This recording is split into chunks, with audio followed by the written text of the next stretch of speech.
Hello student, welcome to our YouTube channel Bring Study. This is Rashi, your SST teacher, and हम start कर रहे हैं history का first chapter जिसमें हम जानेंगे फ्रेंच रिवॉल्यूशन के बारे में। चलिए स्टार्ट करते हैं। तो बेसिकली इस चैप्टर की शुरुआत होती है एक पेंटर फ्रेडरिक सॉर्यू उनकी एक पिक्चर से। तो पहले हम देख लेते हैं पिक्चर में हमें क्या क्या दिख रहा है, क्योंकि पिक्चर को डिस्क्राइब करने एग्जाम में आता है। ठीक है, तो अगर आप देखें यहाँ पे फ्रेडरिक सॉर्यू की पिक्चर, तो इस पिक्चर में आपको क्या क्या दिख रहा है। सबसे पहले आप देखिए यहाँ पे एक लंबी सी आपको लाइन दिख रही है और यहाँ पे क्या है, स्टैचू ऑफ लिबर्टी। तो बेसिकली स्टैचू ऑफ लिबर्टी की तरफ ये जो लंबी सी लाइन है, ये बहुत सारी कंट्रीज के, खासकर यूरोपियन कंट्रीज के क्या है, सिटीजन्स है। और ये सारे सिटीजन किस तरफ मार्च कर रहे हैं, स्टैचू ऑफ लिबर्टी। लिबर्टी मतलब क्या होता है, आजादी। तो बेसिकली ये किस चीज से आजादी चाहते हैं, तो ये आजादी चाहते हैं मोनार्की से। मोनार्की मतलब एक ऐसा सिस्टम ऑफ गवर्नमेंट जिसमें एक राजा होता है जो कंट्री को रूल करता है। बेसिकली किंग वाला सिस्टम क्या होता है, मोनार्की। तो ये सारी कंट्रीज किससे आजादी चाहती हैं, तो मोनार्की से। That's why they all are marching towards what, statue of liberty, आजादी। ठीक है, उसके बाद अगर आप देखें तो यहाँ पे स्टार्टिंग में जो आपको फ्लैग दिख रहा है ब्लैक रेड एंड गोल्डन, ये जर्मनी का नेशनल फ्लैग है। तो उसको देखकर ये पता चल रहा है कि ये सारी कंट्रीज को जो लीड कर रहा है वो कौन सी कंट्री है, तो जर्मनी। तो जर्मनी की लीडरशिप में दे ऑल आर मार्चिंग।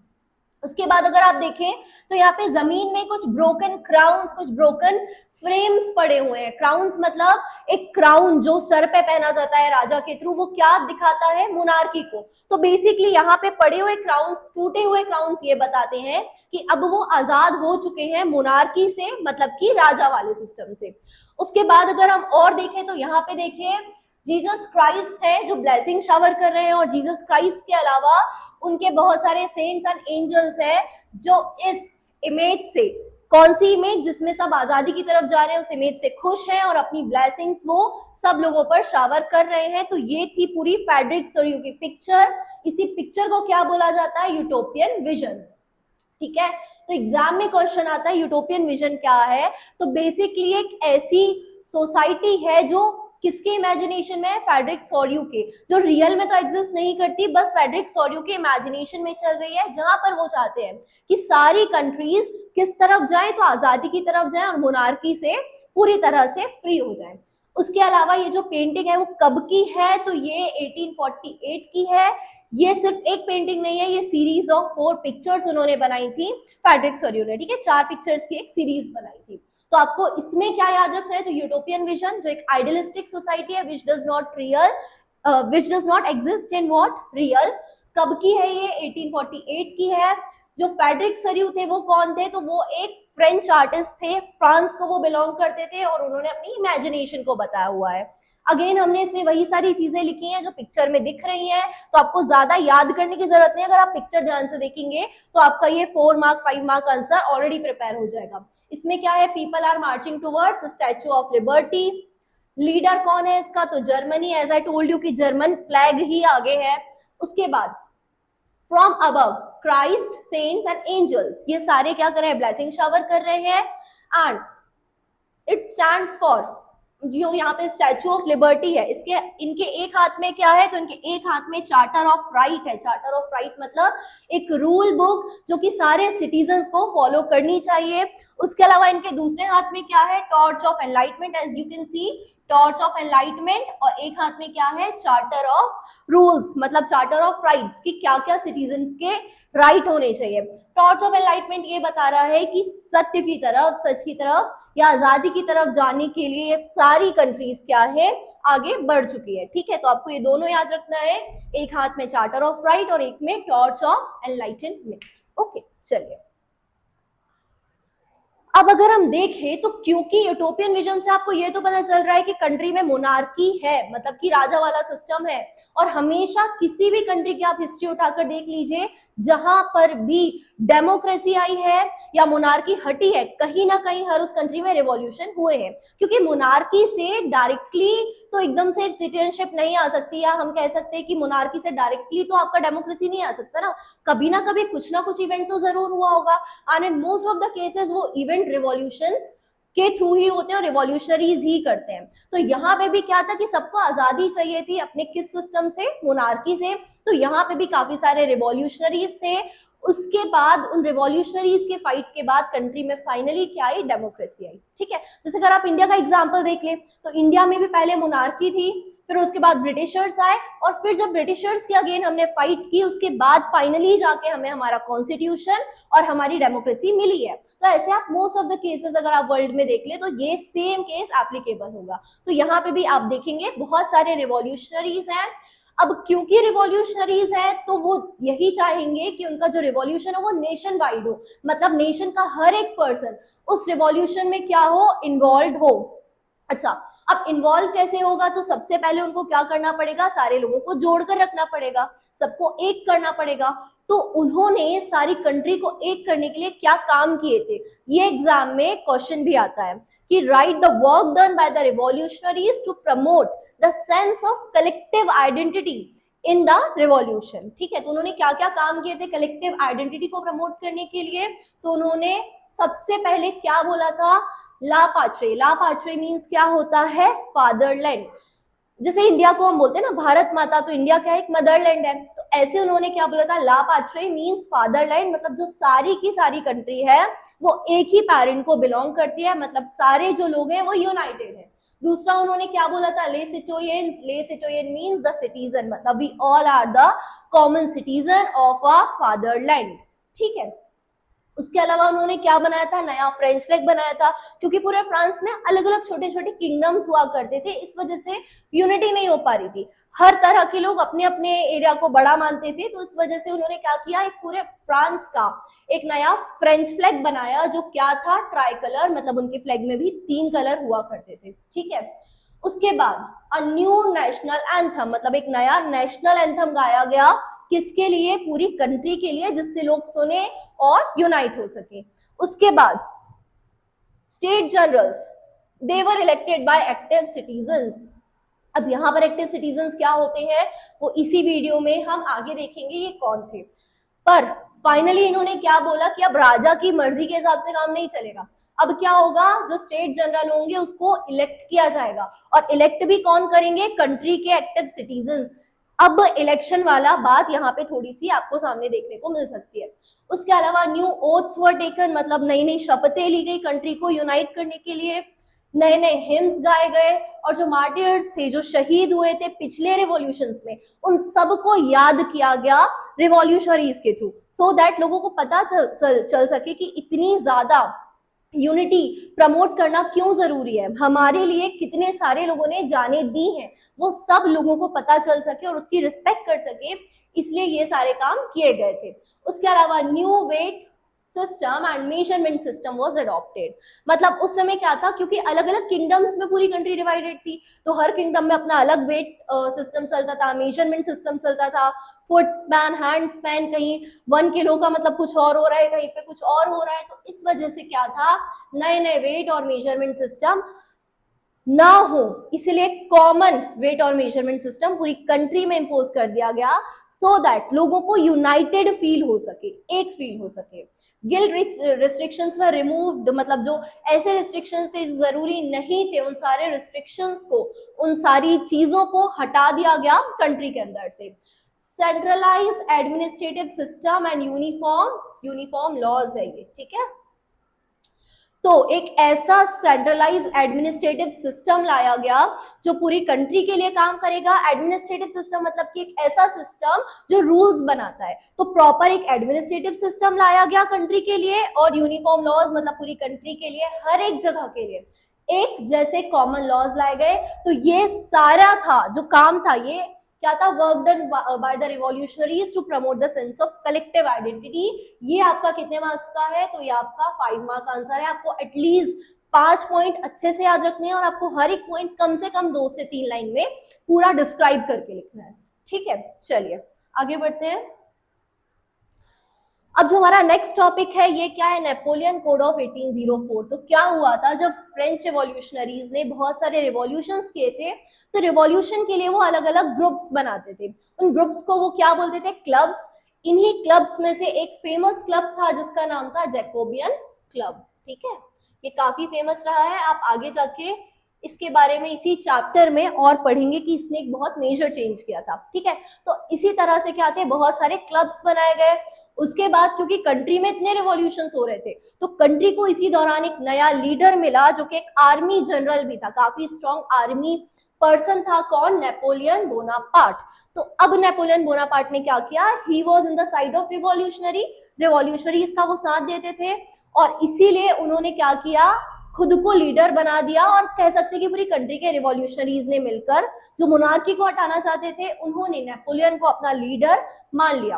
अब क्योंकि जो नेपोलियन थे वो एक नए लीडर बन गए, तो लीडर बनने के बाद वो क्या करेंगे, बहुत सारे नए नए काम करेंगे जो कंट्री के फेवर में होंगे। तो ये बने कब थे, 1804 में। आपको नेपोलियन का ईयर याद रखना है, इनका ईयर था 1804 से लेकर 1815 तक, ठीक है। इनकी डेथ कैसे होगी वो भी हम आगे देखेंगे। अभी तो फिलहाल हम देखते हैं कि ये लीडर बने थे, कब बने थे, 1804 में। अब 1804 में लीडर बनने के बाद इन्होंने क्या किया, एक नया लॉ बनाया, या कह सकते हैं उस लॉ के अंदर बहुत सारी इन्होंने नई नई चीजें की, जिसे बोला जाता है Napoleon code of 1804। Also this is an important question जो आपको एग्जाम पॉइंट ऑफ व्यू से याद रखना है, नेपोलियन कोड ऑफ 1804। अब क्योंकि ये रिवॉल्यूशनरीज की तरफ से थे, तो ये कंट्री में क्या करेंगे, बहुत सारे नए नए रिफॉर्म्स करेंगे जो कंट्री के लिए अच्छे हैं। तो आइए देखते हैं 1804 के इस कोड में, नेपोलियन कोड ऑफ 1804 में क्या क्या रिफॉर्म्स थे। पहला क्या है, transportation and communication system was improve. पहले क्या था, कंट्री की इकोनॉमिक हालत खराब ही इसलिए थी क्योंकि कंट्री में ट्रांसपोर्टेशन सिस्टम खराब था। ट्रांसपोर्टेशन मतलब आपको एक जगह से दूसरी जगह तक जाना है, तो उसके लिए प्रॉपर कोई ट्रांसपोर्टेशन सिस्टम नहीं था, कम्युनिकेट करने के लिए कोई प्रॉपर सिस्टम नहीं था। इस वजह से वहां पे इंडस्ट्रीज अच्छे से रन नहीं हो पाती थी, और ना ही लोग इनिशिएट करते थे, या कोई भी बिजनेसमैन इनिशिएट नहीं करता था बिजनेस को या इंडस्ट्री को ओपन करना। तो सबसे पहला काम इकोनॉमी को अच्छा करने के लिए उन्होंने क्या किया, तो उन्होंने ट्रांसपोर्टेशन और कम्युनिकेशन सिस्टम को बेटर बनाया, जिससे लोग इनिशिएट कर सके इकोनॉमिक एक्टिविटीज और कंट्री की इकोनॉमिक ग्रोथ हो पाए। दूसरा काम इन्होंने क्या किया, सिक्योर राइट टू प्रॉपर्टी। पहले राइट टू प्रॉपर्टी लोगों को नहीं था, मतलब सारी प्रॉपर्टी राजा की, किंग की मानी जाती थी, बट अब इन्होंने क्या कर दिया, राइट टू प्रॉपर्टी को सिक्योर कर दिया, मतलब अब हर एक इंडिविजुअल अपनी खुद की प्रॉपर्टी ओन कर सकता है। नेक्स्ट क्या था, common national currency was launch, मतलब पूरी कंट्री के लिए उन्होंने कॉमन करेंसी लिया है। मतलब अगर आपको एक जगह से दूसरी जगह तक जाना है तो उसके लिए आपको अलग अलग करेंसी कैरी करने की जरूरत नहीं है, हर जगह पूरी कंट्री में एक कॉमन करेंसी चलेगी। Simplified weight and measurement system, जैसा कि मैंने बताया कि पहले अलग अलग वेट और मेजरमेंट सिस्टम था, 1 किलो कहीं अलग, कहीं फुट स्पैन अलग, हैंड स्पैन अलग। तो इस वजह से इन्होंने क्या किया, वेट और मेजरमेंट सिस्टम को उन्होंने सिंप्लीफाई कर दिया, इजी बना दिया। ये अगेन एक स्टेप हम कह सकते हैं इकोनॉमिक ग्रोथ के लिए भी, क्योंकि अलग अलग वेट और मेजरमेंट सिस्टम था, तो इंडस्ट्रियलिस्ट इनिशिएट नहीं करते थे कि भाई इतने वेट इतना मेजरमेंट कौन करे, वो भी हर कंट्री में अलग अलग जगह पे, है ना। तो ये सब ना हो, तो इकोनॉमिक स्टेप भी हम इसको कह सकते हैं जो इन्होंने लिया था कंट्री को बेटर बनाने के लिए। ही मेड यूनिफॉर्म लॉज, मतलब सबके लिए क्या बनाए, एक जैसे लॉज बना दिए। बेसिकली जो रिवॉल्यूशनरीज चाहते हैं ना, वही बहुत सारे काम इन्होंने किए थे। Then feudal system abolish. Feudal system क्या होता है, एक ऐसा सिस्टम जिसमें राजा की जो भी प्रॉपर्टी रहती है, किंग की प्रॉपर्टी, उसको चर्चेस को या नोबल्स को डोनेट किया जाता है। तो उन्होंने फ्यूडल सिस्टम भी क्या कर दिया, अबॉलिश कर दिया कंट्री के अंदर से। तो ये सारे स्टेप्स थे जो किसने किए थे, नेपोलियन बोनापार्ट ने। कब किए थे, तो 1804 में किए थे, ठीक है। चलिए ओके, नेक्स्ट क्या है, लिबरल नेशनलिज्म। अब क्योंकि जब कंट्री में इतनी सारी चीजें चल रही थी, तो धीरे धीरे एक बात आई लिबरल नेशनलिज्म की। अच्छा, नेपोलियन जी के बारे में मैं एक बात और बता देती हूँ कि जब नेपोलियन बोनापार्ट किंग बने थे ना, तो फ्रांस में ये किंग बने थे, पर आसपास की कंट्रीज को लगता था कि भाई ये तो बड़ा अच्छा काम कर रहे हैं, नेपोलियन कोड लेके आ गए 1804 का, इकोनॉमिक कंडीशन भी बेटर हो गई है, तो क्यों ना ऐसा ही एक रूलर हमारी कंट्री में भी आ जाए जो पूरी कंट्री को क्या कर सके, रूल कर सके। तो फाइनली बाकी की कंट्री जो फ्रांस से अलग थी, उन्होंने भी क्या किया, नेपोलियन की आर्मी को बढ़िया से वेलकम किया अपनी कंट्री में कि ये हमें भी आजादी दिलाएंगी मोनार्की सिस्टम से। बट एक्चुअली हुआ ये कि नेपोलियन की जो इमेज थी that soon turned into hostility, मतलब इनके जो सोल्जर्स थे वो इनिशियली तो गए थे कंट्री को आजाद कराने के लिए, पर समय के साथ साथ ये खुद ही कंट्री को कैप्चर करने लग गए थे, सो दैट नेपोलियन का जो एरिया है, जो उसका रूलिंग एरिया है, वो और ज्यादा बड़ा हो जाए। तो इस वजह से नेपोलियन का रियल फेस भी जब सबके सामने आया तो लोगों ने उनसे भी आजादी चाहिए और कंट्री में फिर से रिवॉल्यूशन चालू हो गया। किस बारे में? Liberal nationalism. लिबरल मतलब होता है आजाद, नेशनलिज्म मतलब हमें अब कोई भी ऐसा रूलर नहीं चाहिए है जो इस तरह के काम करे। ओके, मैंने आपको बताया था कि क्योंकि लिबरल नेशनलिज्म हुआ तो यहाँ पे भी क्या थे, बहुत सारे रिवॉल्यूशनरीज थे। अब रिवॉल्यूशनरीज थे, रिवॉल्यूशन करेंगे तो कुछ ना कुछ तो होगा। तो किंग ने क्या किया उस समय पे कि लोगों को राइट टू वोट दे दिया। पर किन लोगों को? तो उसने दो कैटेगरीज बनाई, एक्टिव सिटीजन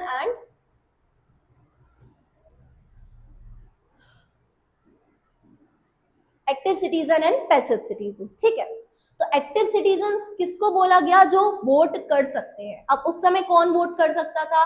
तो हर वो मैन, है ना, वुमेन इसमें इंक्लूडेड नहीं थी, हर वो मैन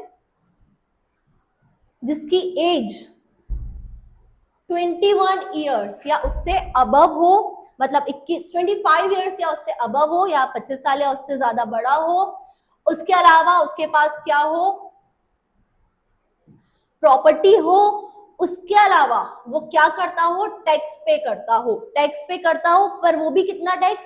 तो किसी एक लेबर के 3 दिन के वेज के बराबर, मतलब एक लेबर है अगर वो एक दिन में 100 रुपए कमा रही है तो 3 दिन में वो कितना कमाएगी? 300 फॉर एग्जाम्पल। तो यहाँ पे 300 रुपए जो टैक्स पे करता होगा, मतलब एक लेबर के 3 दिन के वेज के बराबर जो टैक्स पेयर होगा, प्रॉपर्टी ओन्ड होगा, 25 साल से ऊपर उम्र होगी और साथ ही क्या होगा? मैन होगा। उन सारे लोगों को क्या बोला गया? Active citizen. उसके अलावा जो लोग वोट नहीं कर सकते थे, मतलब सारे मैन, इससे कम एज के, नॉन प्रॉपर्टी डिमांड, छोटे बच्चे और साथ ही साथ वुमेन, ये सारे कौन थे? पैसिव सिटीजन, जिनको राइट टू वोट नहीं दिया गया था। ठीक है, तो एक्टिव सिटीजन, पैसिव सिटीजन आपको क्लियर है ये क्यों हुआ था? लिबरल नेशनलिज्म के रिवॉल्यूशंस के बाद। उसके बाद जैसा कि मैंने बोला था कि नेपोलियन ने अपनी आर्मी भेजना चालू किया, तो उसने क्या कर लिया था? 39 स्टेट्स को अपने अंडर में ले लिया था, है ना। 39 स्टेट उसने कैप्चर कर लिए थे। अब होता क्या था उस समय पे? बिजनेसमैन क्यों बिजनेस नहीं किया करते थे? क्योंकि 39 अलग अलग स्टेट, हर स्टेट में अपनी अलग अलग करेंसी, हर स्टेट में अपना अलग अलग वेट और मेजरमेंट सिस्टम, तो काफी ज्यादा प्रॉब्लमेटिक होता था लोगों के लिए डीलिंग करना। तो इस वजह से इकोनॉमिक कंडीशन वहां की अच्छी नहीं थी। तो फाइनली ये सारी प्रॉब्लम्स किसको फेस करनी पड़ती थी? बिजनेसमैन को। ऊपर से हर स्टेट की बाउंड्री को क्रॉस करने पे टैक्स भी दो, मतलब इतनी सारी बाउंड्रीज है, हर जगह पे आप बाउंड्री क्रॉस करोगे, हर जगह पे आप टैक्स दोगे, हर जगह पे अलग करेंसी रखोगे, हर बार रुक रुक के आप उसका वेट और मेजरमेंट करवाओगे। काफी कॉम्प्लिकेटेड सिस्टम था। तो ये सारी प्रॉब्लम्स की वजह से, बिजनेसमैन की प्रॉब्लम्स की वजह से इकोनॉमिक कंडीशन बेटर नहीं थी। इन्हीं प्रॉब्लम्स को सॉल्व करने के लिए बनाई गई ज़ोल्वेरियन। ज़ोल्वेरियन है आपका 2 मार्क या 3 मार्क या समटाइम्स 1 मार्क पे एमसीक्यू में भी पूछ सकते हैं कि ज़ोल्वेरियन क्या है। तो ज़ोल्वेरियन बेसिकली एक ट्रेड यूनियन है जो किस लिए बनाई गई थी? तो ट्रेड रिलेटेड प्रॉब्लम्स को दूर करने के लिए बनाई गई थी। ज़ोल्वेरियन बनने के बाद हुआ ये था कि करंट जो करेंसी थी पूरी कंट्री में, उसको फाइनली बहुत कम कर दिया, मतलब 30 टाइप की करेंसी चलती थी, उसको फाइनली 2 टाइप की करेंसी में चेंज कर दिया गया। और वेट और मेजरमेंट सिस्टम को उन्होंने क्या कर दिया?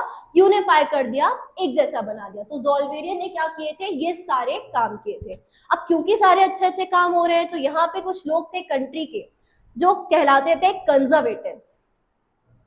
कंजर्वेटिव मतलब वो लोग जो ओल्ड आइडियोलॉजी को ही फॉलो करते हैं। तो ऑब्वियसली क्योंकि नेपोलियन चेंजेस कर रहा था तो कंजर्वेटिव्स क्या करेंगे? नेपोलियन से चिढ़ेंगे। तो इस तरह कंजर्वेटिव ने क्या किया? अपना पूरा एक ग्रुप बनाया, और ग्रुप बनाने के बाद उन्होंने